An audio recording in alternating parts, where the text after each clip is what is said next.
ओम शांति। ओम शांति।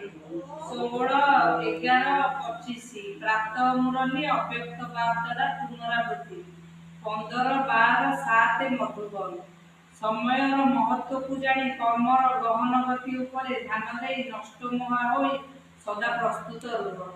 ଆଜି ସର୍ବସମ୍ପତ୍ତିର ଦାତା ଜ୍ଞାନ ରୂପକ ସମ୍ପତ୍ତି, ଗୁଣ ରୂପକ ସମ୍ପତ୍ତି, ଶକ୍ତି ତଥା ଶ୍ରେଷ୍ଠ ସଂକଳ୍ପ ରୂପକ ସମ୍ପତ୍ତିର ଦାତା ବାପ୍ଦାଦା ନିଜର ଚାରିଆଡ଼ର ବାଳକ ହିସାବରେ ମାଲିକ ଅର୍ଥାତ୍ ଅଧିକାରୀ ପିଲାମାନଙ୍କୁ ଦେଖୁଛନ୍ତି। ତାହେଲେ ସର୍ବସମ୍ପତ୍ତିର ଦାତା ସେ କିଏ? ବାବା। ଜ୍ଞାନ ରୂପକ ସମ୍ପତ୍ତି, ଗୁଣ ରୂପକ ସମ୍ପତ୍ତି, ତାଙ୍କ ସବୁ ସମ୍ପତ୍ତି, ଜ୍ଞାନର ସମ୍ପତ୍ତି, ଗୁଣର ସମ୍ପତ୍ତି, ଶକ୍ତିର ସମ୍ପତ୍ତି, ଶ୍ରେଷ୍ଠ ସଂକଳ୍ପର ସମ୍ପତ୍ତି,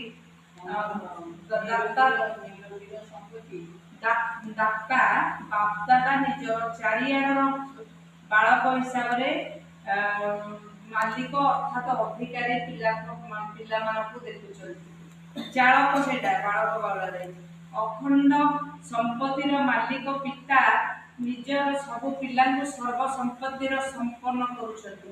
ସମସ୍ତଙ୍କୁ ସର୍ବ ସମ୍ପତ୍ତି ଦେଉଛନ୍ତି। କାହାକୁ କମ୍ କାହାକୁ ବେଶୀ ଦେଉନାହାନ୍ତି। ସମସ୍ତଙ୍କୁ ସମାନ, ସବୁ ପିଲା ତାଙ୍କ ଆଗରେ ସମାନ। ସେ କାହାକୁ କମ୍ ବେଶୀ ଦେଉଛନ୍ତି କି? କାହିଁକି ନା ସମ୍ପତ୍ତି ଅସରନ୍ତି ମାତ୍ରାରେ ଅଛି ହେଲା। ତେବେ ଚାରିଆଡ଼ର ପିଲାମାନେ ବାପ୍ଦାଦାଙ୍କର ନୟନରେ ସମାହିତ ହୋଇ ରହିଛନ୍ତି ଏବଂ ସମସ୍ତେ ସମ୍ପତ୍ତିରେ ଭରପୁର ହୋଇ ହର୍ଷିତ ରହୁଛନ୍ତି। ଆଜିକାଲିର ସମୟ ଅନୁସାରେ ସବୁଠାରୁ ଅମୂଲ୍ୟ ଏବଂ ଶ୍ରେଷ୍ଠ ସମ୍ପତ୍ତି ହେଲା ପୁରୁଷୋତ୍ତମ ସଙ୍ଗମ ଯୁଗର ସମୟ। କାହିଁକି ନା ସଙ୍ଗମ ଯୁଗରେ ହିଁ ସାରା କଳ୍ପର ପ୍ରାରବ୍ଧ ଜମା କରିପାରିବ।